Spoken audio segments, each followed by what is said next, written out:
Hello friends, मैं doctor Rahul Singh, doctor Rahul पायल fistula clinic Lucknow. आज एक गुदा की एक ऐसी बीमारी के बारे में बात करूंगा जो बहुत छोटी बीमारी है, लेकिन उसमें कुछ समय बाद पेशेंट को लगने लगता है कि ये बीमारी मेरी कभी ठीक नहीं होगी। ये क्या बीमारी है? इसको कहते हैं एनल फिशर। फिशर पे मैंने बहुत पहले भी कई वीडियोस बनाई है। देखिए, फिशर क्या होता है? मरीज को क्या दर्द होता है, मोशन करते समय उसको दर्द होने लगता है या फिर एक दो बूंद खून आता है। तो ये कैसे होता है? ये बहुत छोटी बीमारी है, लेकिन मैक्सिमम पेशेंट्स इसी के होते हैं। और ये ठीक क्यों नहीं होती है, इसको भी थोड़ा सा मैं बताऊंगा। और इसको क्या किया जाए कि आसानी से ठीक हो जाए। देखिए, जो फिशर होता है, जैसे ये लैट्रिन का रास्ता ये मल द्वार है ये, ठीक है। इस मल द्वार में जैसे हमारे होंठ फटते हैं, ऐसे ही ये कट जाए या फट जाए। कैसे फटेगा कटेगा? या तो स्टूल बहुत हार्ड पास हुआ, मतलब लैट्रिन करी मरीज ने तो वो बहुत हार्ड थी, वो उसको काट दिया उसने। या बहुत वहाँ पे ड्राइनेस की वजह से भी गुदा में कट लग जाते हैं। जैसे हमारे होंठ सूख जाते, जाड़ों में सूखने की वजह से कट लग जाता है, ऐसे वहाँ पे हो जाता है। तीसरा, जो लोग बहुत ज़्यादा मोटरसाइकिल वगैरह चलाते हैं, उनको भी ये बीमारी होती है और उनको हील होने में दिक्कत होती है। अब इसमें प्रॉब्लम क्या होती है? जैसे ही मरीज को फिशर बना, वो नॉर्मली किसी को भी बन सकता है, और शरीर के अंदर एक शक्ति होती है कि खुद अपनी बीमारी को ठीक करना। फिशर बना, एक दो दिन में शरीर ने उसको हील कर लिया, ठीक। या फिर पेशेंट को लगा कि नहीं भाई, दोबारा फिर से हो गया है, तो वो मेडिकल पे जाते हैं। और मेडिकल वाले को तो ये नहीं पता कि क्या है ये, बस उसको बताया कि आपको लैट्रिन करते समय दर्द होने लगा, तो उसने एक दर्द की दवाई दे दी, या कोई सा भी ट्यूब उठा के दे दिया। मान लीजिए पाइल्स का ही ट्यूब उठा के दे दिया। अब पेशेंट को हुआ है फिशर, ट्यूब दिया गया पाइल्स का, वो इलाज चला, दवाइयाँ थोड़ी बहुत काम करी, उसको आराम पड़ गया, ट्यूब लगाया उसने, आराम पड़ गया, उसका थोड़ा सा दर्द में आराम पड़ गया, तो मरीज को लगा फिर ठीक है।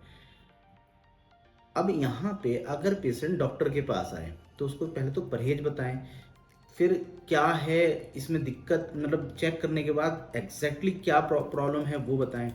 लेकिन पेशेंट डॉक्टर के पास अगर शुरुआत में इसमें नहीं आता है, तब फिशर धीरे धीरे क्रॉनिक होता है। क्यों?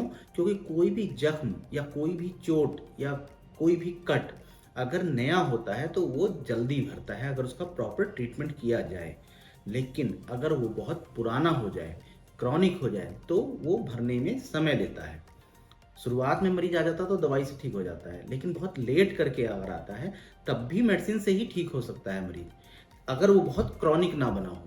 क्रॉनिक इन सेंस कि अगर उसमें टैग्स ना बन गए हों, सेंटिनल टैग, मतलब स्किन ना लटक गई हो उसमें, अगर इस तरीके की चीज़ें नहीं हुई हों, तो ये बिल्कुल ठीक हो जाता है। लेकिन मरीज सोचता है, अगर अब मरीज ने 5-6 महीने मेडिकल से लेके दवाई खा ली, या फिर किसी इधर उधर डॉक्टर को दिखा के आपने दवाइयाँ ले ली, तो अब ये क्रॉनिक बनने लगा। तो मरीज को लगता है कि ये दर्द मुझे अब जीवन भर रहेगा, क्योंकि मैं पाइल्स की तो इतनी दवाई कर चुका, और ये पाइल्स तो ठीक ही नहीं होके दे रहा। अब फिशर है पेशेंट को, लेकिन पाइल्स समझ के वो दवाई कर रहा है। और इसमें एक चीज़ और बता दूं, अगर 10 फिशर के पेशेंट्स हैं तो उसमें से 8 मरीज दवाइयों से ठीक हो जाते हैं, अगर वो शुरुआत में डॉक्टर को दिखा लें। एक या दो पेशेंट्स ऐसे होते हैं जिनका कोई प्रोसीजर करना पड़ता है या इनका छारसूत्र करने की आवश्यकता होती है।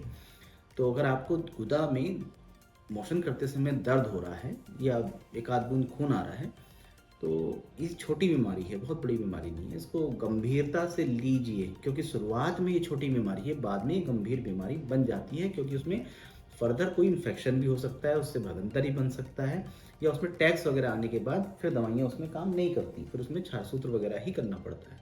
तो इसको अवॉइड नहीं करिए कि अच्छा, इसके अंदर फिशर में एक चीज़ और होती है, ये अपने आप शुरू में हील होता है, हील हो जाता है, लेकिन ये बार बार अगर रिपीट कर रहा है तो इसको अवॉइड नहीं करना चाहिए। तो उसको तुरंत डॉक्टर को दिखाना चाहिए और इसका प्रॉपर ट्रीटमेंट लीजिए। और मैंने अपनी प्रैक्टिस में देखा है कि 10 मरीज में से अगर 8 पेशेंट्स हैं वो दवाइयों से ठीक हो जाते हैं, और लेकिन मरीज क्रॉनिक बना के आता है तो उसमें थोड़ा समय लग जाता है। Thank you.